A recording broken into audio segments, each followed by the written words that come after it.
अब देखिए ये ट्रिग्नोमेट्री टेबल है विद वैल्यू, इसमें सारी वैल्यू फिल है। और ये एक और ट्रिग्नोमेट्री टेबल है जिसमें आप वैल्यू नहीं है। इस टेबल को आप फिल करोगे और मैं आपको करवाऊंगा केवल 1 मिनट में। बस आपको इतना याद रखना है कि ट्रिग्नोमेट्रीज वैल्यू के लिए आपको क्या याद रखना है, अंडर रूट लेफ्ट, एल का मतलब लेफ्ट, राइट लेफ्ट, 4 4 राइट, ठीक है। एल यहां पर लेफ्ट है और राइट का आर का मतलब यहां पर राइट है। ओके, अब बस आपको बस under root left right left 4 4 are याद रखना है। ये वाली वैल्यू जो है, ये वाली वैल्यू होगी साइन थीटा के लिए। साइन थीटा जो हम निकालेंगे वो हमेशा L/4 करेंगे, under root L/4। Cos theta क्या करेंगे, अंडर रूट R/4। और टेन थीटा क्या होगा, L/R, ठीक है। चलिए अब मैं आपको वैल्यू निकालना सिखाता हूं। देखो आप चेक करते चलना। जैसे कि मान लो कि मुझे वैल्यू निकालनी है साइन 30 की, तो साइन 30 के लिए देखिए क्या करते हैं हम, अंडर रूट और क्या है L/ में कितना करेंगे 4, राइट। L/ में कितना करेंगे 4। अब इस L का मतलब है लेफ्ट, तो आप देखिए ये समझिए ये क्या है 30 डिग्री, ये क्या हो गया 30 डिग्री। 30 डिग्री के लेफ्ट में देखो कितनी वैल्यूज है, एक क्या है, एक जीरो ही तो है। 30 डिग्री के लेफ्ट, ठीक है, लेफ्ट हमने क्या करना है, अंडर रूट लेफ्ट/4। तो 30 डिग्री के लेफ्ट में कितनी वैल्यू, केवल एक वैल्यू है, तो यहां हम कितना लिखेंगे 1, और अपॉन में कितना लिखेंगे 4, और अंडर रूट आ जाएगा। तो अंडर रूट 1/4 कितने के बराबर होगा बेटा, 1/2 के बराबर। तो साइन 30 की वैल्यू कितनी आ जाएगी 1/2, और आप देखिए यहां पर 1/2 ही है। चलिए और वैल्यू निकालने की कोशिश करते हैं। जैसे कि मानो मुझे वैल्यू निकालनी है साइन 60 की वैल्यू, अब हम निकालते हैं साइन 60 की वैल्यू क्या होगी।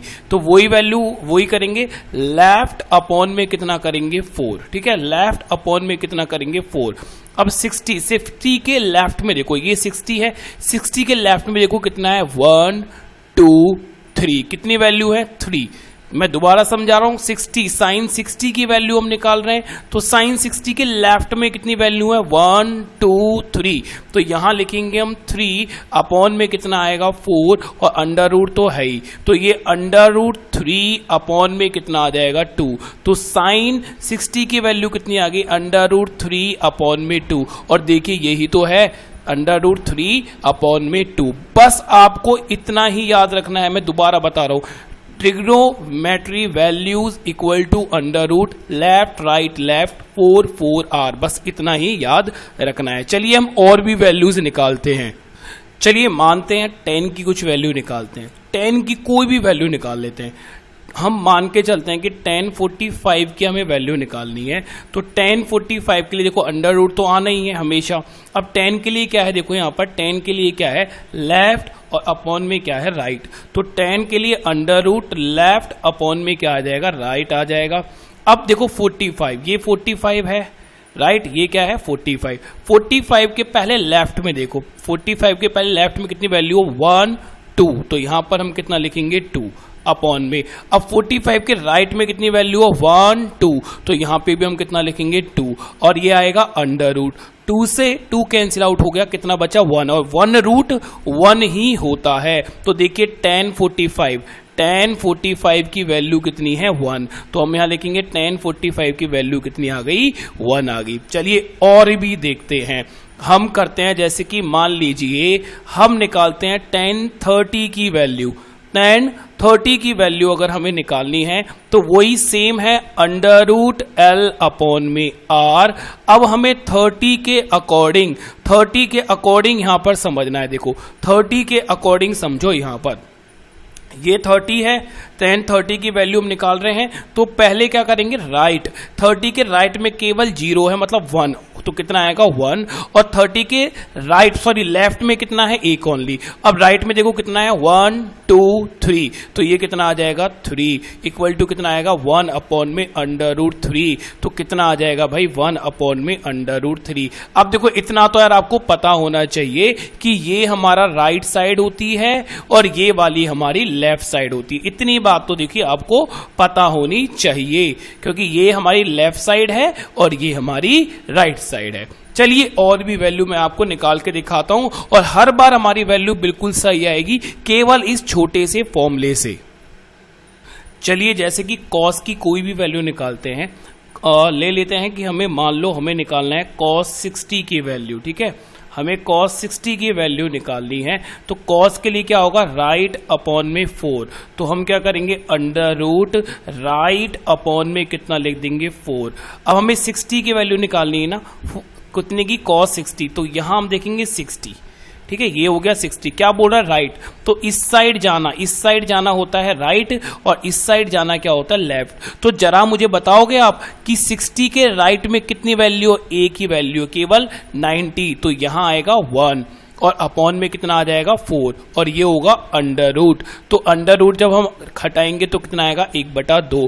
तो cos 60 की वैल्यू आप देखिए कितना आ रहा है 1/2, तो हम यहाँ फिल कर देंगे cos 60 की वैल्यू कितनी आएगी 1/2। चलिए और भी हम वैल्यू निकालने की कोशिश करते हैं। चलो मान लेते हैं कि हमें निकालना है cos 90 की वैल्यू, ठीक है, हमें क्या निकालना है cos 90 की वैल्यू, तो अपॉन में कितना आ जाएगा r अपॉन कितना आ जाएगा 4 इक्वल टू cos 90 कहाँ है भाई, 90 ये रहा, 90 ये रहा, और 90 के राइट में कोई भी वैल्यू नहीं है, तो यहां पर हम क्या लिख देंगे 0 अपॉन में कितना आ जाएगा 4। अब देखो इतनी बात आपको पता होनी चाहिए कि 0/1 इक्वल टू होता है 0 के बराबर, ठीक है, मतलब 0 को हम किसी भी वैल्यू से डिवाइड करेंगे वो 0 के बराबर होता है। मान लो अगर मैं लिखता हूं 0/5, तो ये भी कितने के बराबर होगा 0 के बराबर। परंतु बट क्या होता है समझो, अगर मैं लिख रहा हूं 1/0, मतलब अगर हम 0 से किसी वैल्यू को डिवाइड करते हैं तो वो इन्फिनिटी के बराबर होता है। जैसे कि 5 को अगर मैं 0 से डिवाइड करूंगा तो वो इन्फिनिटी नॉट डिफाइंड के बराबर होता है। तो 0/4 आ रहा है, तो मतलब ये 0 के बराबर होगा। तो cos 90 हमारा कितना होना चाहिए 0, तो हमारी वैल्यू क्या आएगी 0। तो आई होप आप ये फॉर्मूला अच्छे से समझ पाए होंगे, और अब आप ये टेबल खुद फिल करो पूरी की पूरी, और कमेंट करके जरूर बताना कि आपको ये वीडियो कैसी लगी। ये बहुत यूनिक एक ट्रिक थी जो कि आज तक आपको किसी ने नहीं पढ़ाई होगी। तो चलिए इसी एनर्जी के संग दूसरी नेक्स्ट वीडियो में हम आपसे मिलेंगे। अगर आपको ये वीडियो अच्छी लगी हो तो हमारे चैनल को जाके सब्सक्राइब करें, वीडियो को लाइक करें और इस वीडियो को ज्यादा से ज्यादा शेयर करें, ताकि ज्यादा से ज्यादा बच्चे इस ट्रिक का फायदा उठा पाए। चलिए गुड बाय, टेक केयर, मिलते हैं।